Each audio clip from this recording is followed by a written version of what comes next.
Triplet Targaryens in a song of ice and fire?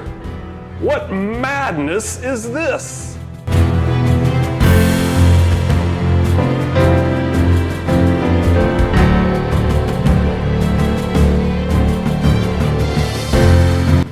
I'm Richard York, Asherah's trueborn son. Welcome back to my channel, discussing unconventional theories about A Song of Ice and Fire, the book series beginning with A Game of Thrones by George R.R. Martin. Please like and subscribe. Spoilers ahead, including discussion of where lemons grow in the sample chapters of The Winds of Winter, Star Wars: The Empire Strikes Back, and a joking reference to Chinatown. You have been warned. In our previous episodes, we relied on the Order of the Green Hand for clarity, but now we move on to territory covered by many others, including Preston Jacobs, Mark G. 171 of The Last Hearth, and A Song of Ice and Tootles. As we discussed in our last episode, Aegon is not the right age to be Aegon VI. Tyrion describes him as, quote, 15, 16, or near enough. Later, Tyrion sees a girl of, quote, 15 or 16, and thinks she is, quote, the same age as Daenerys Targaryen, or near enough. With these words, our author is tying our two Targaryen teenagers together and telling us they are the same age. Preston Jacobs' series in 2020 and 2021 on Dany's Page of Lies describes quite well how Dany's past is unlikely to be true. Much as all of the Stark's knowledge of Jon's parentage comes from Ned, all of Dany's knowledge of her own parentage comes from Viserys, and Viserys has motivation to be at least as dishonest as Ned. If Dany and her older siblings are descended from Viserys' older brother, then Viserys may have a succession crisis on his hands. The fandom's favorite evidence of Dany's phony history is Lemongate, Dany's memory growing up at the house with the red door, with a lemon tree outside, and the smell of home. George has a history of referencing Peter, Paul, and Mary songs, including specifically Lemon Tree, which is about remembering the lemon tree because looks can be deceiving. Dany repeatedly refers to the lemon tree as outside. There are trees in Braavos in the courts and gardens of the mighty, but there is no way a lemon tree in Braavos is outside. Multiple times our author has pointed out, Braavos is in the north and lemons only grow in the south. He tells us the Riverlands is too far north in A Storm of Swords, and the Eyrie, and specifically Braavos, are too far north in the sample chapters of The Winds of Winter. And we know exactly what the weather is like in Braavos. Quote, Braavos only had 3 kinds of weather. Fog was bad, rain was worse, and freezing rain was worst. There are plenty of trees in the gardens of the mighty in cities like Seattle and London, but no citrus trees outside. Dany's lemon tree is specifically outside. It is specifically not in a glass garden. In the real world, George confirmed there is a certain revelation coming about Dany's memory growing up at the house with the red door. While George almost always implies Dorne is where lemons come from, based on how Pip, the former mummer at the wall, quote, bragged that he could tell what you were and where you'd been born just from the sound of your voice, the house with the red door, with the lemon tree outside, seems likely to be in Tyroshi. From A Game of Thrones, the merchant must have taken her for the Thraki, with her clothes and her oiled hair and sun-browned skin. When she spoke, he gaped at her in astonishment. My lady, you are Tyroshi? Can it be so? My speech may be Tyroshi, and my garb Dothraki, but I am of Westeros, of the Sunset Kingdoms, Dany told him. There is also much discussion among fans of whether there was really a storm when Daenerys Stormborn was born. I don't know, but if Daenerys Stormborn was born at the Tower of Joy, I do find the imagery of Ned's dream quite appropriate. A storm of rose petals blew across a blood-streaked sky, as blue as the eyes of death. Could this storm be a hint about Daenerys Stormborn? This is fun speculation, but let's discuss other evidence. First, we need to realize what our author is trying to accomplish. He is paying homage to the great works of literature, mythology, and pop culture in his own style. His story includes the concept of magic bloodlines and secret backstories, with patterns and symbols repeated over and over. Stark blood is the missing ingredient to wake dragons from stone and return magic to the world. Dany is the princess who accomplishes this. So logically, Dany must have Stark blood. The ingredient Targaryen blood has been missing. After the kill order goes out for Dany, Eddard Stark has an existential crisis and dreams of broken promises. While these broken promises might hint at Ned's marriage vow, Lyanna on her deathbed probably said something to Ned like, "Protect my children. Promise me, Ned." This promise is echoed with Robert's dying insistence on a promise to protect his 3 children, the same number of children Lyanna was insisting on protecting. Based on Ned's reaction to the order to assassinate Dany, we can see that she must be what fans call R+L, Rhaegar and Lyanna's offspring. She certainly learns to ride a horse like Lyanna's daughter. The Cal had commanded the handmaid Irri to teach Dany to ride in the Dothraki fashion, but it was the filly who was her real teacher. The horse seemed to know her moods, as if they shared a single mind. Much of the symbolic evidence for the existence of R+L takes place with Dany. When her servants decide to take Dany into the tent with Mary Mazdur, she glimpsed the shadow of a great wolf, and another like a man wreathed in flames. This might refer to Rhaegar's father killing Lyanna's father. Later in the House of the Undying, she has visions of the Red Wedding, which would mean much more to her if she is a Stark. She also sees a blue flower, which is later called a blue rose, which grew from a chink in a wall of ice and filled the air with sweetness.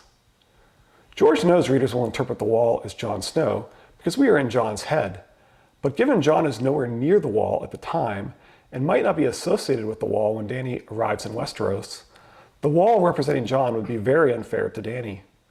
It would make far more sense if it is her destiny to head north, and if the blue rose is a vision of her parentage rather than Jon's. We also see Dany frequently choose to wear stark white, including a white lion pelt, symbolizing her as the enemy of the Lannisters and the Lion of Night. And Dany's eyes and resemblance to Asherah Dane remind us of Jon's baby swap and the secret marriage of Ned and Asherah, much like the Shy Maid refers to the secret marriage of Ned and Asherah in Aegon's story. When the triplets separated, Asherah Dane probably became Dany's mother, in the same way that Gilly became Mance's baby's mother. While we are on the topic of Asherah Dane, in the first 2 books, Asherah Dane appears twice, with Catelyn's thoughts about Jon's mother. In A Game of Thrones, Catelyn thinks about the shadow of the woman he would not name.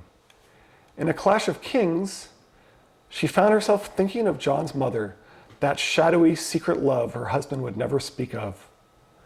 So in both chapters with Asherah Dane's name in the first 2 books, Jon's mother is thought of as the shadow or the shadowy secret. She might be Quaithe the Shadow, who speaks the common tongue of Westeros and has shiny eyes, which sound a bit like laughing eyes. George felt the need to highlight her unusual eyes, but deliberately withheld the color of her eyes. A Song of Ice and Tootles points out that Dany's dream of transforming into a dragon presents a choice between fire and icy death, quote, howling forever alone in the darkness. She can transform into a dragon or become a lone wolf lost in the icy cold.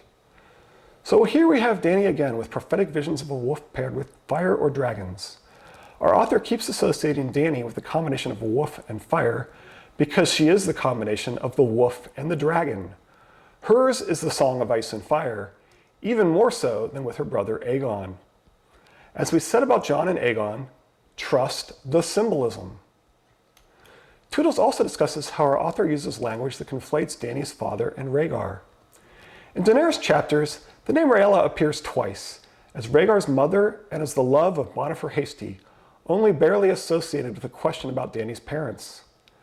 Similarly, the name Aerys appears 5 times, the first 2 times as if he were neither her father nor Rhaegar's. The other 3 times, a question is posed about Dany's father, and George uses the name Aerys as King Aerys or Prince Aerys, instead of responding with Dany's father, her father or your father, such that the formal title almost disassociates Aerys from Dany's father. The first of these, in A Storm of Swords, is in Dany's head, where instead of the natural thought most authors would use of her father died before she was born, or Dany's father died before she was born, we get a thought about King Aerys and his daughter, curiously detaching both Aerys and Dany from the more common phrases, almost as if it were a hint that Dany is not the king's daughter. Did you ever meet my royal father? King Aerys II had died before his daughter was born. I had that great honor, your grace. In these 3 times we see Aerys after a question about Dany's father, the middle one has Preston hesitate, as if dodging the question. And then instead of answering with your father, he answers with King Aerys. And my father, Dany said. The old man hesitated before saying, King Aerys is also remembered. The 3rd time the White Knight similarly chose his words with care before discussing Prince Aerys and Joanna Lannister. I want to know. I never knew my father. I want to know everything about him, the good and the rest. As you command. The White Knight chose his words with care. Prince Aerys. As a youth, he was taken with a certain lady of Casterly Rock, a cousin of Tywin Lannister. When she and Tywin wed, your father drank too much wine at the wedding feast, and was heard to say that it was a great pity that the Lord's right to the first night had been abolished. A drunken jape, no more. But Tywin Lannister was not a man to forget such words, or the liberties your father took during the bedding. His face reddened. I have said too much, your grace, If we look at these carefully, all 3 times the name Aerys appears in reference to Dany's father, and the one time the name Rhaella appears after the same question about her mother, the choice to use the name instead of referring to Dany's parents actually disassociates them from being her parents, relative to the more natural choice of terms like your father, Dany's father, or her father. In contrast, discussions of Dany's father, the marriage of her father and her mother, and whether her father and mother were free to follow their hearts are quite prominent. The name Rhaegar appears 54 times. He's referred to as sour, perhaps referring to a fruit found in Tyroshi and Dorne. Quite frequently, he appears with the word father, and, as we just discussed, never with the name Aerys. My favorite of the associations of father and Rhaegar are the times we see mother, father, and Rhaegar combined. In A Game of Thrones, Dany says, my mother died giving me birth, and my father and my brother Rhaegar even before that. In A Clash of Kings, she thinks, her father had been slain before she was born, and her splendid brother Rhaegar as well. Her mother had died, bringing her into the world while the storm screamed outside. Could that be a reference to the image of a storm at the Tower of Joy we discussed earlier? In A Storm of Swords, the author does something truly amazing. He has an exchange in which his word choice seems completely natural to Preston, Dany, and the reader without Rhaegar being Dany's father. But technically, it literally is nonsense unless Rhaegar is her father. It is truly an amazing choice of words by our author. Preston and Dany have the following exchange. Not now, she agreed. One day you must tell me all, the good and the bad. There is some good to be said of my father, surely. There is, your grace, of him and those who came before him. Your grandfather Jaehaerys and his brother, their father Aegon, your mother, and Rhaegar, him most of all. I wish I could have known him. Her voice was wistful. So Preston's primary answer about her father is to discuss Rhaegar, but he literally says he is talking about her father and those who came before him. Assuming your father is not your half-brother, your brother should not be included in a discussion of your father and those who came before him. Forget it, Jake. It's Chinatown. So in each of the first 3 books, we find increasingly interesting associations of Rhaegar with both Dany's brother and father. In A Dance with Dragons, Braavos hears rumors of surviving Targaryens. They claim Aegon survives and also 2 princesses, Rhaegar's daughter and sister. In addition to implying Aegon and two princesses are the surviving Targaryens, this effectively implies Dany as Rhaegar's daughter, as well as sister, just as the language so frequently conflates Rhaegar as Dany's father, as well as brother. Prince Viserys weren't the only dragon, were he? Are we sure they killed Prince Rhaegar's son? A babe he was! Wasn't there some princess too?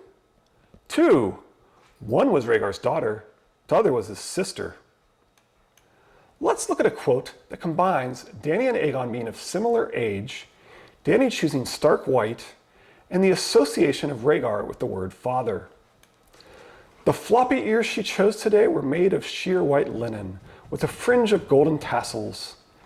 With Jiqui's help, she wound the tokar about herself correctly on her third attempt.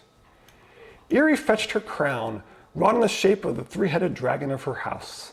Its coils were gold, its wings silver, its three heads ivory, onyx, and jade. Dany's neck and shoulders would be stiff and sore from the weight of it before the day was done. A crown should not sit easy on the head. One of her royal forebears had said that once.